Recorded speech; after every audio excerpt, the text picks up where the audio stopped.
Meghan Markle released a new Instagram video officially launching her new brand as ever. But in it, she blames the royal family for the delay in launching her brand. Let me explain more using amateur linguistic analysis.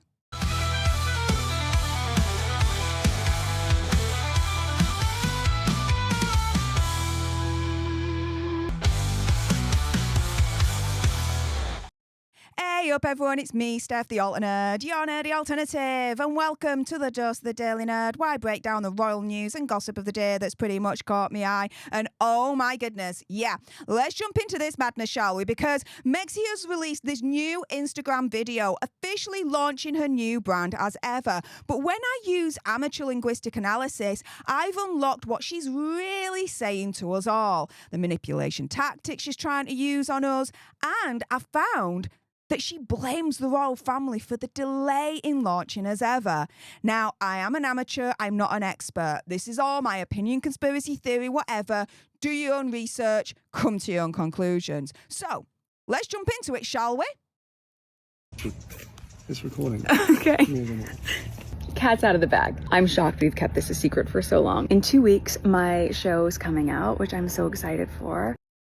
So the first thing that she says is that the cat's out of the bag. And that means that a secret has been revealed unintentionally, exposing hidden information. The secret is now known. This phrase is an idiom. Now, an idiom is a common phrase which means something different from its literal meaning, but can be understood because of their popular use. So by first off using an idiom that we all commonly use, for me, she's trying to disarm us and pull us into a false sense of commonality by using language that we all use. By her saying also that she's so excited for a show, she's trying to stimulate us emotionally by trying to exert her feelings of excitement of a show onto us, the viewer. She's using what's called an emotional modifier, describing an emotional feeling or experience that she wants us to associate with her show. How her show is going to deliver its benefit beyond its functional aspects. Using an emotional modifier is a way to connect with the viewer on an emotional level. It helps shape how someone sees a brand or what they are trying to promote. In this case, the emotional modifier Megxie is using here is excitement.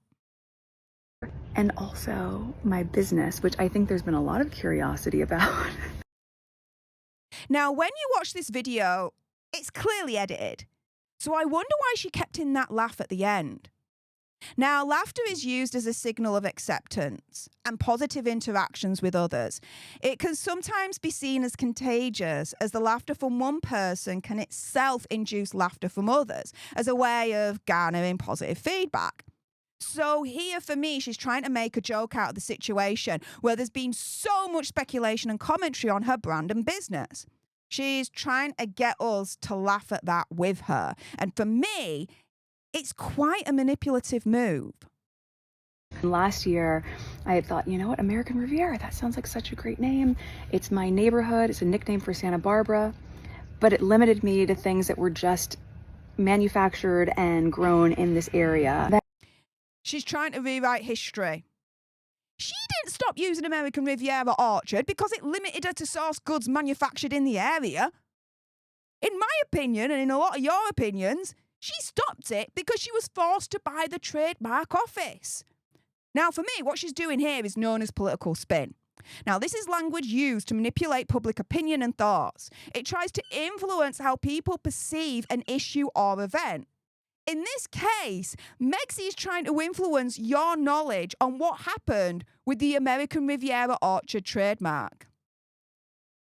And Netflix came on not just as my partner in the show, but as my partner in my business, which was huge. She's trying to legitimize her business and her brand by saying that Netflix is partnering with her. It's a signal she's trying to put out there to state that Netflix still believes in her when we all think they don't. When we all think that by the end of this year, they're going to drop her like a freaking hot potato. I thought about it, and I've been waiting for a moment to share a name that I had secured in 2022, and this is the moment, and it's called As Ever. So right at the beginning of this, she initially says the cat's out of the bag, referring to her new brand. But it then takes her 44 seconds to actually announce the brand name. So this means to me that it was more important to her to specifically mention her show, American Riviera, and Netflix first, and then the brand name afterwards. That to me shows her order of priority, which is her show, American Riviera, Netflix, then the new brand as ever. As ever essentially means as it's always been. And if you followed me since 2014 with the TIG, you Here, Megzy is performing what is known as a semantic analysis of the phrase as ever, explaining the meaning of this phrase or her brand name to us. Now, someone would want to explain the meaning of a word or phrase to ensure that there's no confusion or ambiguity around it. Generally, they would do this around words and phrases when they're unfamiliar or a form of jargon or cultural reference that the audience may not understand. Someone would also want to perform a semantic analysis on a phrase or word to establish their credibility, showing that they can demonstrate the expertise and understanding on the phrase or word. Now, with the phrase as ever, when you guys hear that, do you need an explanation as to what it really means? Do you feel any confusion or unfamiliarity with that phrase? I know that I don't. So for me here, there was no need for Megzy to perform a semantic analysis of this phrase.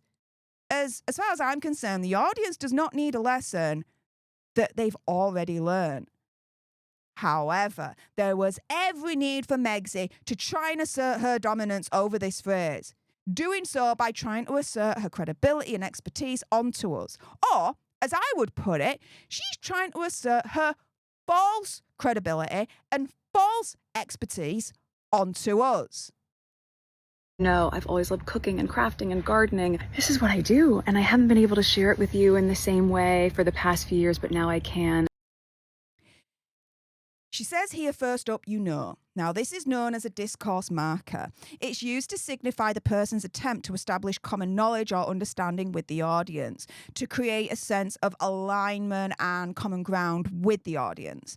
The phrase I've always loved is a present perfect tense to communicate a continuous love that has endured from the past up to the present moment. So, here, Megzy is trying to manipulate the audience into a shared understanding, trying to get us all aligned into the notion that she's always loved cooking, crafting, and gardening. Now, saying, I haven't been able to share it with you in the same way for the past few years, but now I can. For me, that's the subtle dig to the royal family. She mentions the TIG, which we all know was shut down in April 2017, shortly before the engagement to Hazza was announced. To say she hasn't been able to share her passions like she did in the TIG for the past few years, to me, is turning around and saying, I haven't been able to do this for the past few years because the royal family stopped me from doing it by getting me to shut down the TIG before I entered their family. There, for me, she is blaming the royal family for the delay in launching this brand. But guys, there's even more. Let's go. So as things are starting to trickle out there, I wanted you to hear it from me first. She's trying to establish herself as the legitimate source of everything about this brand. But furthermore, trying to set herself up as the only source we should be going to when it comes to information about her brand. It's as if she's saying, hear it from me, don't go to all these YouTubers and media outlets that are exposing the real truth.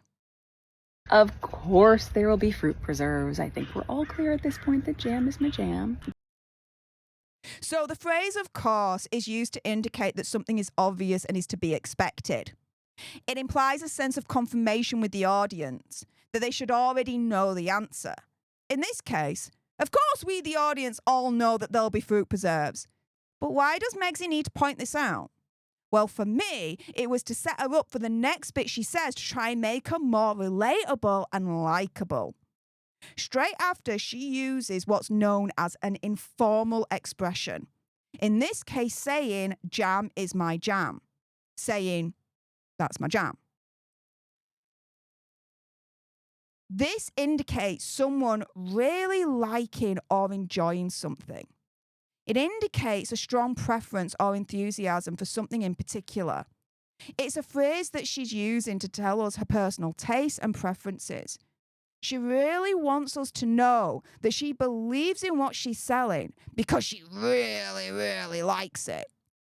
She also turns this into a little joke to make her seem more relatable and likable, but in my opinion, it's totally cringy, and therefore, she really failed in her attempt there. However, bit of a question. If jam really is her jam, then why isn't her brand just focused solely on selling that and nothing else? But there's so many more products that I just love that I use in my home, and now it's time to share it with you. So I can't wait for you to see it. Thanks, guys. Well, we know jam is not her jam because she said it right there, that there are other products that she will also sell that she loves to use in her home. She's trying to promote familiarity, turning around and saying, I'm not selling you anything that I don't use in my own home. Do we really believe that? Because I know that I don't.